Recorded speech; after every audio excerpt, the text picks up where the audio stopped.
جب بندے سے گناہ سرزد ہو جاتا ہے اور وہ معافی مانگ لیتا ہے تو اللہ کو وہ بندہ بڑا ہی اچھا لگتا ہے۔ انسان کے اندر چونکہ یہ دونوں چیزیں رکھی گئی ہیں تو کبھی کبھی اس سے گناہ بھی سرزد ہو جائے گا۔ نیکی اس کی عقل، اس کا فہم، اس کا ادراک، شریعت کی رہنمائی، انبیاء کی تعلیمات اسے بتائیں گی کہ وہ نیکی کے راہ پہ چلے، لیکن کبھی کبھی بائیں سمت سے جو خواہشات اور آرزو ہے وہ بھی اس کو گھیر لیں گی اور اچانک اس سے کبھی کوئی گناہ بھی ہو جائے گا۔ اور اگر اچانک اس سے کبھی گناہ ہو گیا، کبھی آنکھ بھٹک گئی، کبھی خیال بہک گئے، کبھی سوچ میں آوارگی آ گئی، کبھی زبان نے میلا لفظ بول دیا، تو پھر کیا ہے کہ پھر فوری معافی مانگ لے۔ مومن جب گناہ کرتا ہے تو ایسی کیفیت ہوتی ہے جیسے ابھی احد پہاڑ تلے آ گیا ہے، اگر اس نے توبہ نہ کی تو کچل دیا جائے گا۔ اللہ اکبر، تو پھر فوری معافی مانگتا ہے تو یہ اللہ کو بڑا ہی اچھا لگتا ہے۔ اللہ کہتا ہے فرشتوں سے کہ دیکھو میرا بندہ آخر میری دہلیز پہ آیا ہے نا، تم گواہ ہو جو میں نے اس کے سارے گناہ معاف کر دیے۔ تو گناہ کے بعد جو شرمندگی ہے، دیکھیے ایک اور جملہ کہتا ہوں، نیکی کرنے کے بعد جو تکبر پیدا ہوتا ہے کہ میں بڑی نیکی کر لی ہے اور باقیوں کو بندہ حقیر سمجھنے لگتا ہے، اور اس سے کوئی غلطی سرزد ہو جائے اس کے بعد شرمندگی ہوتی ہے اور اپنے آپ کو چھوٹا سمجھنے لگتا ہے اور اللہ سے معافی مانگتا ہے، تو اس نیکی کرنے کے بعد وہ جو آپ کے اندر تکبر اور رعونت اور عجب پیدا ہوا، اس سے کہیں بہتر ہے کہ آپ سے اگر کوئی خطا سرزد ہوئی تھی تو اس سے آپ کے اندر عجز اور توبہ کا جذبہ پیدا ہوا۔ اور اللہ کو یہ بڑا پسند ہے کہ کوئی بندہ، چونکہ ممکن ہی نہیں ہے کہ جب انسان ہے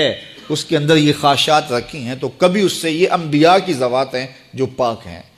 باقی کبھی کچھ خطا سرزد ہو جائے گی، اس سے معذرت کر لے۔ آپ نے نام سنا ہوگا ایاس کا، محمود غزنوی کا بڑا محبوب وزیر تھا اور بہت زیادہ بادشاہ اس سے محبت کرتا تھا، تو آیان سلطنت جلتے تھے، تو بادشاہ گاہے گاہے کوئی ایسا منظر ان کو دکھلاتا کہ اس سے میں خاص پیار کیوں کرتا ہوں۔ ایک دن بادشاہ کے ہاتھ میں موتیوں کی بھری ڈبیا تھی اور محل کے اندر یہ ایک حوض تھا، تالاب تھا، تو اس کے اندر اس نے وہ سارے موتی پھینک دیے۔ شفاف پانی اور نیچے فرش پہ پڑے ہوئے موتی نظر آ رہے ہیں،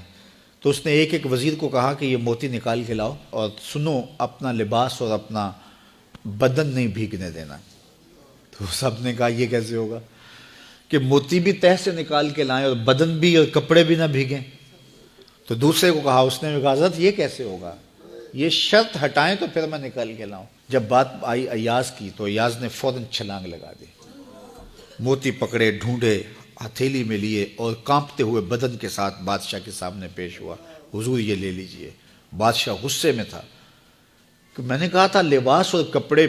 بھیگنے نہیں چاہیے، تیرے بدن سے پانی نچڑ رہا ہے، تیرے لباس سے پانی نچڑ رہا ہے، یہ کیا؟ تو ایاز نے ہاتھ باندھ کے کہا بادشاہ سلامت، آپ کے دو حکم تھے، ایک حکم یہ تھا کہ موتی نکال کے لانے ہیں،